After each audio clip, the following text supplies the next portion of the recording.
हिमाचल प्रदेश में अगर यह अनस्टेबिलिटी का या अस्थिरता का अगर दौर आया है, इसके लिए अगर कोई दोषी है तो वर्तमान सरकार का जो नेतृत्व कर रहे हैं यानी कि मुख्यमंत्री, ये सारा दोष उनके ऊपर जाता है। और उसकी वजह यह है कि जब मुख्यमंत्री कोई बन जाता है तो उनका एक नैतिक दायित्व बनता है सबको साथ लेकर के चले, जो जनप्रतिनिधि हैं उनको सम्मान भी दें, उनकी बात भी सुने, उनकी बात सुनने के साथ साथ में उनके क्षेत्र के जो मसले हैं, मामले हैं, विकास से संबंधित हैं, ये दूसरे मसले हैं, उनका समाधान भी करें। और वो इस प्रकार से करने में असमर्थ रहे, ये बात मैं बड़ा साफ कहना चाह रहा हूँ। ये हमीरपुर जिला जहाँ 5 विधानसभा क्षेत्र हैं, इसी जिले में भी अगर हम देखें इस बात को, भारतीय जनता पार्टी का तो कोई विधायक नहीं था जीता हुआ। 4 कांग्रेस के थे, एक आज़ाद उम्मीदवार के नाते आज़ाद विधायक जीते थे।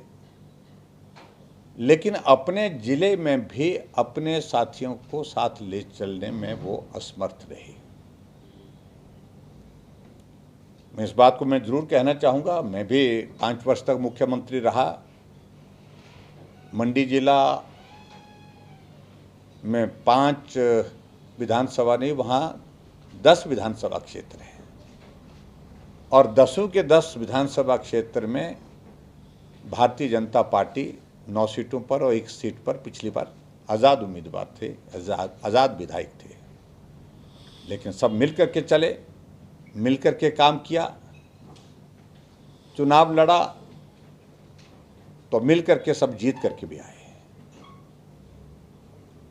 10 में से 9 सीटें हम जीते। आज इस पत्रकार वार्ता में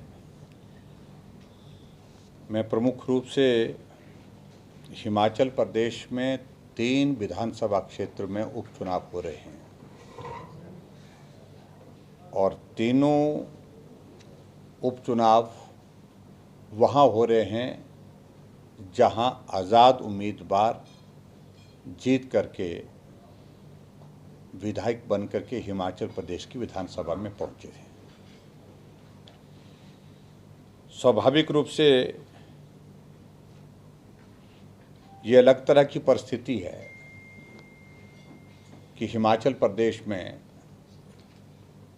एक बहुत छोटे से कार्यकाल में ये उपचुनावों का ये दौर बहुत बड़ा हो गया। यानी कि कुल मिलाकर के 6 उपचुनाव पहले हुए और 3 उपचुनाव ये, 9 उपचुनाव 1.5 साल के कार्यकाल में हो रहे हैं। और संभवतः ये हिमाचल के इतिहास में आज तक का सबसे बड़ा उपचुनाव का दौर में कह सकता हूँ रहा है।